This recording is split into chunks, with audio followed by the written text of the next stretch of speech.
Rodrigo Garcia Cruz mentioned in his speak earlier, if you want to go fast, then you better go alone. If you want to go far, then better go together. Or as a famous American sportsman quoted one time, talent wins games, teamwork wins championship. Michael Jordan must have known about it, and we want to talk especially about this side of how collaboration makes the dream work, how collaboration makes innovation work. And I'm so happy to do that with people that know so much about that. When we start here, on my left, we have here with me Deborrah Schaer, Senior Startup Coach from F10. Then we have Marc Hauser, co-founder of Advaisor. It's an ETH spin-off. You can tell us just afterwards exactly a little bit what you are doing. Then we have on the right side here, starting there, Senad Celebic, yeah, I'm saying that right. He's the executive director of the private bank Julius Baer. And right here we have Pietro Carnevale, CEO from House of Insurtech. I'm very happy that you are here today with me. And I'm starting ladies first, as that is normal like that.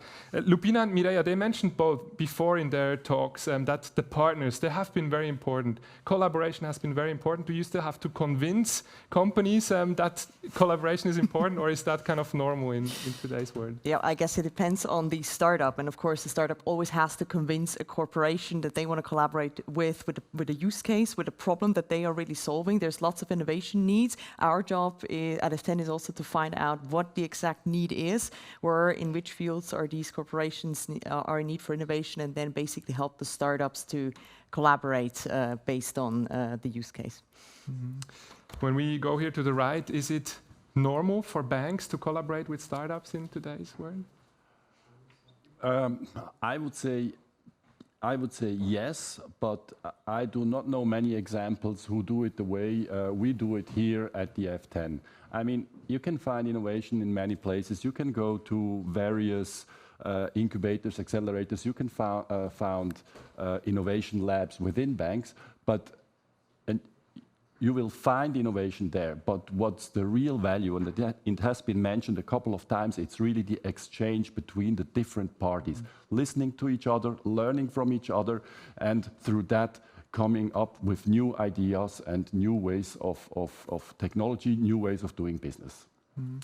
There was also a recent study from KPMG that say 88% of corporate respondents, they think already that collaboration with startups is needed. So that seems quite widely spread also, this idea.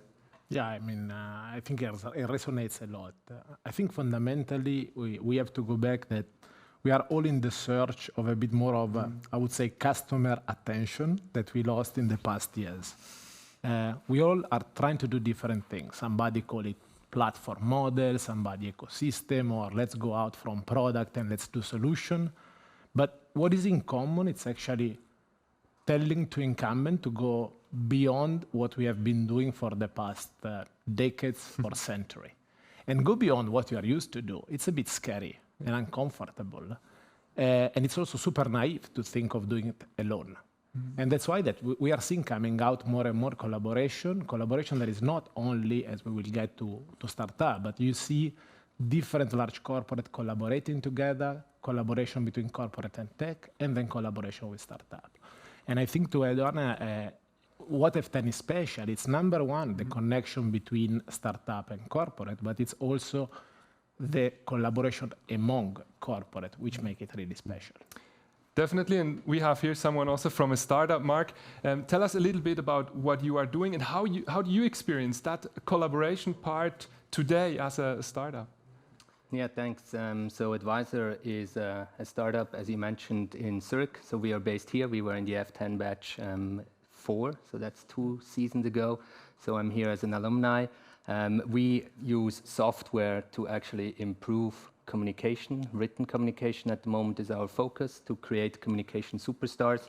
And also just recently added the whole field of diversity and inclusion, where we focus to create inclusive language. And we are pretty much in talks now with everyone from the F10 partners, or have been in talks, also thanks to, obviously, the setup that was here. And I think it's almost benefits on 3 levels that were there for us. Number 1 was the whole F10 know-how that was shared with us through the coaches, but through the speakers that did master classes, but also through the mentors. So that's the one piece, really the content element. So for all startups listening now, that's definitely one piece. Another piece is the collaboration that Senad mentioned with the corporates. So I think, Senad, I just checked, I'm always using my tablet here to take notes. I just looked at how many notes I have related to our collaboration, and it comes to almost 100 pages of notes over the last, I would say, 2 years, with a lot of back and forth ideation, and that was really, really crucial also to develop our solution, to develop our offering. And on the third level, not to forget, also amongst the startups, there is really a vibe and a connection, and you create these bonds that are there and lasting, and actually really crucial, because all of us, we have the same problems, right? We have the problems how to not only reach the corporates, but also how to maybe solve some legal stuff, found a company, hire people, and everyone is in the same boat. So having this exchange is really, really cool. Senad, Marc mentioned that partnership between you. Can you tell us a little bit more how exactly that worked? When I first met Advaisor, I was really thrilled about what they do and how they do the analysis and what they do with the results of the analysis. And then I think in that batch you were really the first one I approached, I wanted to discuss with. And then and initially they wanted to improve the communication towards the clients. But in these discussions, we learned actually that applying a little bit a different use case to it could give you the possibility to technically analyze an organization's communication and collaboration culture, which today is tackled through questionnaires. But there you had really the tool to do it in an analytical, quantitative way. And I was really thrilled about this possibility. And we pushed forward, you know, to apply this use case internally. But unfortunately, back in February, March, the COVID crisis came across, and then, this was stopped. But nevertheless, we continued to talk. And you mentioned the analysis with the inclusive language. That was actually also something which came out of a discussion between the two of us. Very interesting. Debbie, startups in F10 ecosystem, they have a very high success rate. I think it's almost 85%. Is that one reason these partnerships that F10 also creates? Yes, absolutely. This is what Senad describing is basically also the validation that Lapina was talking to about earlier. As a startup, you have to validate your solution. You have to make sure that you are creating something that the market wants. And if your clients are banks, it's an amazing opportunity to be in the incubation program of F10 and be talking to, for example, Julius Baer, who will give you feedback, who will actually take the time to also almost co-create that product with you, right? And you have a first proof of concept client, and that's also a way to help, of course, both parties, the corporates and the startups. So this is a little bit what the incubation program is focusing to. Yeah. What can startups then do better than companies in this whole innovation process? So we could say, why would companies need startups like you in this process? I think generally we have to understand that startups, if you think of big boats, right, the big banks are rather the tankers that are very steady and no weather can really harm them and they're on course. But it's also very hard to maybe go to an island real quick, check something out, or move faster or do a fast turn. And that's where I would see the startups really being the speedboats. We can go out, check out an island, and actually come back to the tanker and have this discussion again. Maybe refuel, right? Maybe exchange resources, maybe take water on board, and maybe also personnel, right? And I think that's where we are just, as startups, really, really much faster and more agile and can try things and bring maybe information from out of the world, in the world, back to the tanker and have the discussion and foster this collaboration and discussion internally. But these are also two words colliding a little bit, as I understand, the tanker and the little boat. How does that work? I think we cannot lie, right? Startup and corporate, definitely they are different beasts. But I think also Andy was mentioning before, it starts if you fundamentally believe that I call it corp up. So the collaboration between corporate and startup create value, and that's your belief. Well, then you can fight, and you can demonstrate that actually this belief translates into real value. I think, to me, that is not also as a corporate a silver bullet on how it works. Sometimes it does, sometimes it doesn't. There are some maybe cultural elements also on the startup side. If a startup comes and say, I'm here to disrupt your market, and in 3 years you will not exist anymore, I mean, I sometimes wish good luck, but it's really hard to establish a collaboration.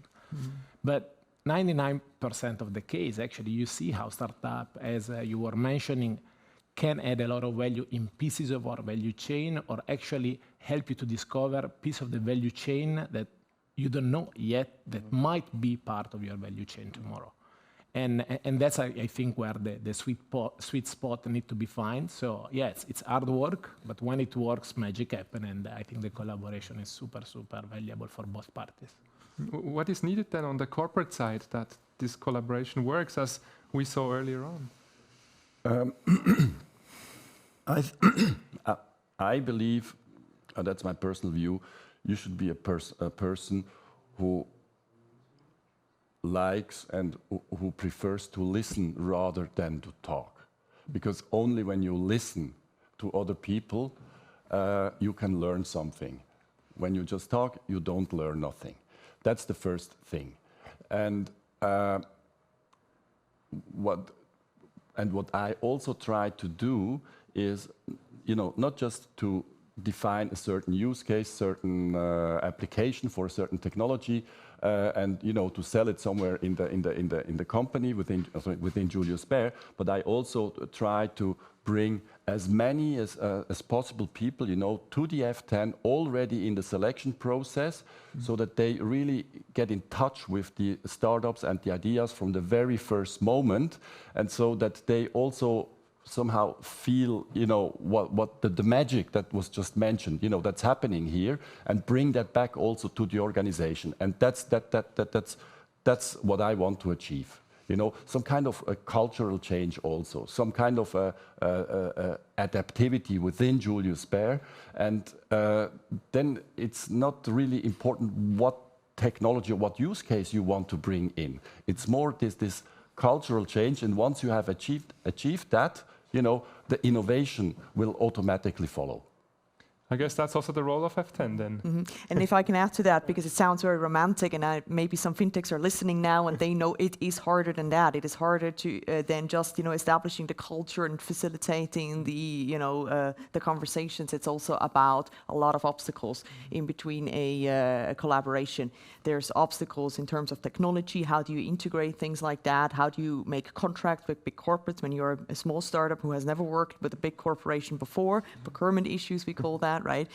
We have legal issues and so on. So F10 also facilitates an ecosystem that can really help in these detailed obstacles to really help on the journey. We have a lot of experience. So many startups have gone through our program. We have a lot of experience how we can actually help them to really be successful, right? Even beyond those good conversations when a corporate is really willing to collaborate. And the same goes for investors, by the way. And we also help, obviously, to generate deal flow for our corporate members, partners, when they have investment funds. We had really interesting stories also with the 6 venture fund, where we were able to provide good deal flow, and they were able to already do 2 deals in the last 1 year with some startups. And we also obviously help our startups to prepare for that, right? Mm-hmm. Yeah. How do you experience that as a startup? These difficulties, and how do you overcome them? Even more important. I think it remains difficult, right? And I think when I was thinking before, what are the building blocks to make it work? I think one word comes to mind, that's empathy. Mm-hmm. And you really need to, on both sides, our side, but also the corporate side, just put yourself into the other person's shoes. Mm-hmm. And then everything will become much easier. Mm-hmm. Then you understand that maybe the person on the corporate side is not trying to wall you off or not open the gates when you come with your speedboat, but actually has reasons. And you try to understand the reasons. And I fully mirror what you were saying, Senad. It's about asking questions, understanding the other person, and that's all leading into empathy. I think further than that, we need to understand that on the startup side, we have almost I would call it maybe extreme, but a trust issue. right? You are this small thing. You have never proven it. It works. Who are you even? I don't know you. Why should I give you a chance, right? And I think from that imbalance, once you are aware that this imbalance exists, you can work your way up. And there are a few things that can help there. Maybe it's on the 3 Ps. So number one, the first P is you need to be very professional, so professionality. So having that follow-up with the summary of what you discussed, what are the next steps, by when, who does it, all these kind of things. Then the second P for me would be patience. Don't assume, they are a tanker, right? Don't assume they suddenly accelerate like crazy. It just doesn't happen. So that's that. And the last one is persistency. Things don't happen when you maybe come first time to the tanker, but come again and again and again. And at some point, maybe somebody else is there, or somebody else, the situation internally has changed, or whatever, and the door suddenly open. So I think that's the 5 elements that I would see. Can incubators, accelerators like F10 or House of Insurtech, can you also help startups in that whole process with that? I think at the end of the day, it's really what we are trying to putting in place, and we are learning together how to do it at best. So I think the learning, it come on both parties. So if I look at where we were 3 years ago and where we are now, we are a lot more mature. Are we perfect? Absolutely not. We learn each and every day, and there are many, many things that you can put in place. I call it right now, for example, a rigorously messy process. So yes, I think that there are learnings on how to engage and how to collaborate, but then you might have rules that do not always work always. And I see probably the first step, it is take some risk and do something with the startup. You don't know yet what is the use case or the perfect use case. Just do something. You will understand technology readiness, and you will understand cultural fit, which is really important then as a foundation of the partnership. Can be small, but don't take ages to start doing the first thing. Then you have a second step where actually you have finally identified something that you believe is really useful. Then it's not anymore about readiness, but it's also about maturity of the solution. And banks, insurer, we are highly regulated industry. And sometimes with the startup, that's the realization that things like compliance, security, it's a big thing. But that's perfect moment actually to see and to evolve the partnership into something that then can scale. Without this type of layer, then any type of collaboration will end up in a nice POC and the reference, but not really scale. And so, yeah, I think this is probably the 2 main steps what I see to make it smooth, the collaboration. And I guess one crucial factor is also the right timing. So what is it then for a company, more a startup that is already a bit advanced, where you can basically just invest, or is it that you prefer kind of the early stage startups where you can kind of shape a bit the idea, as we have heard also in that? It's not one or the other. It's really both. So we are really exploring all possibilities, with regards to collaboration with startups, being investments, being doing a POC with an already mature solution, or doing actually a co-development or co-creation with shared IP rights. And we did all these types of collaborations already in the past. I would like to come a little bit to the key facts. We have heard already several things. What do you see the role of F10 in all that, and where is like the factors for you also that you can help in that whole process? Well, I think F10 is covering a lot of things we heard are part of a value chain, right? It starts with basically talking to the corporates, understanding what they are looking for, and then basically generate a kind of deal flow scout for startups that can also tackle those problems. We don't just take any startups. We, of course, also look at the trends and the kind of topics that we believe have potential. And then it goes on to the program and then really supporting the startups in a curriculum, but also on an individual basis. That's what the startup coaching is. And then, of course, it goes on, right? Even beyond the program, we have a life cycle that, with our alumni, like Marc is an alumni, we of course are still in touch. We have co-working space, at least here in Zurich. I think that's also planned for Madrid, hopefully. And so we basically keep in touch, and we try to really accompany the startup. We also invest in startups with our investor partners and so on. So it's really we try to become a long-term partner for the startups, but obviously also for the corporate members to basically again and again provide value with the right topics and the right startups, and also obviously help to make the collaboration happen. Yeah. I would like to open the circle a little bit, because I'm sure you at home, you have also many questions for those 4 people that we have here in this room. And you can always ask your questions within the chat. I'm trying to kind of get the questions right here also. Probably I will need someone that could help me also, because somehow the program is gone again where I can see your questions. And I don't really know where it is, but we just continue. Marc, can you tell us a little bit more about you have been now in this ecosystem of F10. Where did you profit concretely, like from F10 and from the whole ecosystem also? Besides the story we heard already. No, absolutely. And I think it goes a little bit back to the 3 categories. I think a startup really benefits here. And number one, obviously, is there's a lot of know-how and content in the master classes. It's a half-year program. It's not a 2 weeks or over the weekend. We do it real fast, but it's really a lot of support, a lot of content over the time. So that's very concrete. You had here master classes when the people come in. Also now the startups, I think next week come in again, and there will be tons of know-how transfer. So that's very tangible, actionable, because also there are always milestones and things that you need to be doing. Sometimes you would want as a startup to do other stuff, but then you're guided back and say, no, you need to do that financial plan now, or you need to do that marketing story, or you need to have the 30-second pitch ready. So that's, but maybe when we are ready to get to the questions from the audience. Yeah, absolutely. Now I see. Okay, I see a question. Is there not too much quick win mentality instead of long-term vision and work? I guess that's a question that probably you could answer. Is it? Do you see somehow kind of this quick win mentality instead of in startups, instead of kind of this long putting in work mentality? I mean, it's not one or the other. You do both. If you have a hole that you have to fix, you do that with a quick win. But of course, we also follow the long-term trends and try to adapt to them. So it's both.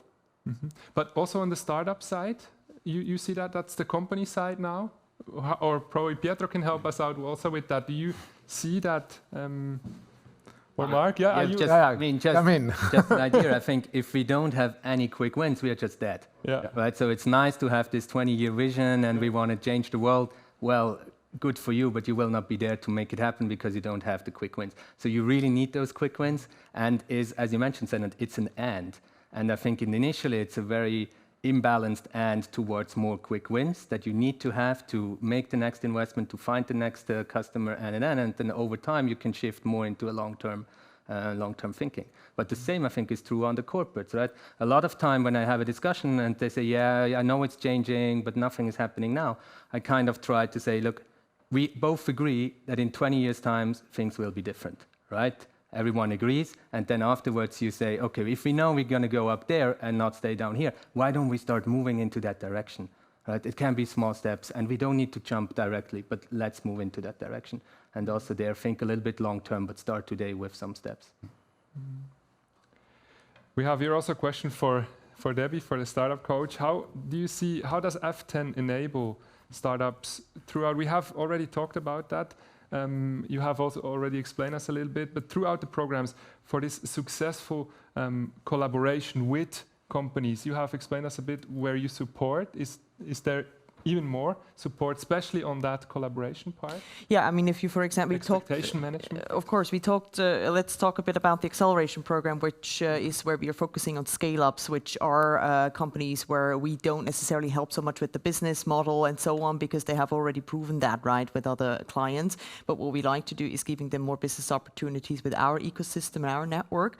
And there, very specifically, we do, of course, a lot of matchmaking, which goes very deep into the topic. So I think we are also very much a platform with expertise. We understand a lot of fintech trends that, and fintech is huge. So we were talking about digital assets before, capital markets topics. We have a lot of data topics, of course, in fintech. We have regulation technology and so on. So we really try to, become the experts, also, of course, with our mentors.